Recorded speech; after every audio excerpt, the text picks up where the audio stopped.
It's the Moto-X second generation bamboo back. We're going to talk about that next on the Geekazine Geek Smack Review.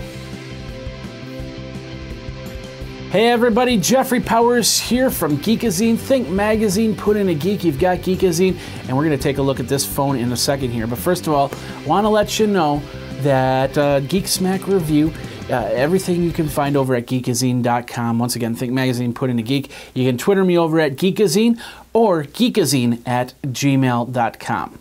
You know, most of my phones that I've ever owned have been made mostly of plastic, from the Nokia 910 to the Razr to the iPhone, even the Nexus 5 that I currently own. If I ever wanted another texture, I'd have to buy a case. But a phone with a wood back, better yet, a bamboo back, what a change of experience that is. I'm taking a look at the second generation Moto-X in bamboo, which is now available on the Verizon network. This is one of those backing plates for the device, also in leather and plastic, along with a soon-to-be released teak, walnut, and ebony models. The Moto-X not only doesn't need a case, it's its own case. The best part is how well it feels in your hand. In the last year, I've held on to some small, medium, big smartphones with metal backs, with plastic back encasements. Some of them felt like they were going to slip right out of my hands. One of them actually did. The Moto-X won't do it that easily. Its curved back and bamboo, in this case, gives it a nice grip area, making it feel like you don't need a case for it. But enough about the embedded case, let's find out more about the phone itself. Now, this is one of the first phones on the Verizon X LTE network, basically doubling the LTE bandwidth of most carriers. The Moto-X also has a 5.2-inch AMOLED screen with Gorilla Glass. The 13-megapixel camera inside can take stills or video at 1080p.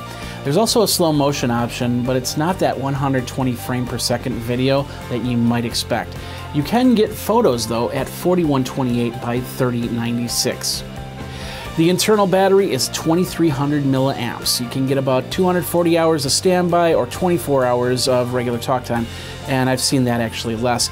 The phone does come with a fast charging option. You plug it in, 30 minutes later it's supposed to be at 60%.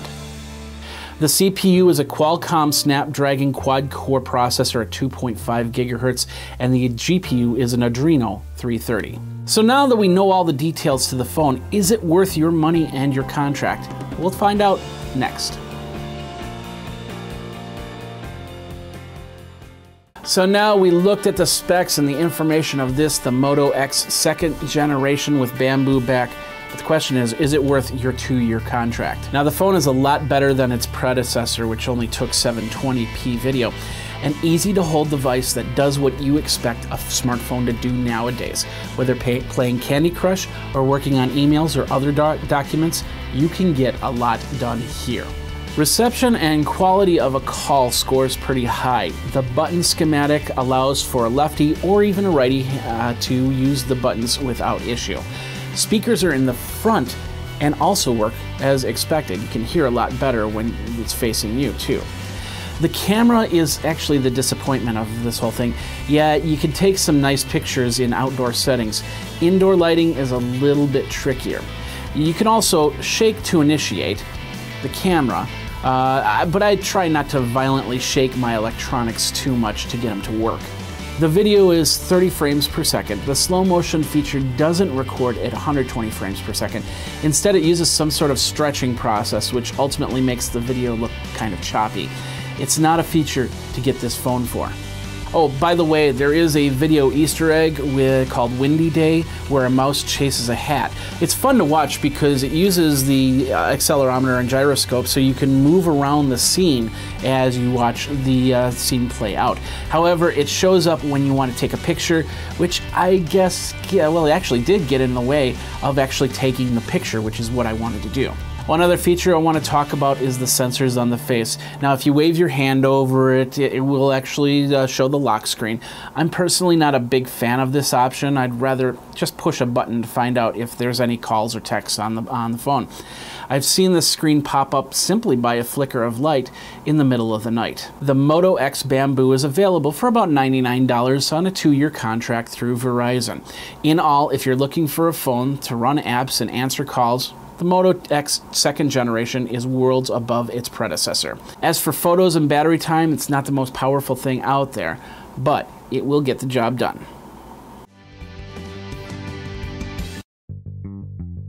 So that is it, the Moto-X bamboo style. I really enjoy the fact I can grip on this, and the one thing is it's got this little button in back. It doesn't do anything, but it's a great way, it's a great place for me to put my finger. So if you're taking it from your left hand, you can hit the buttons easily.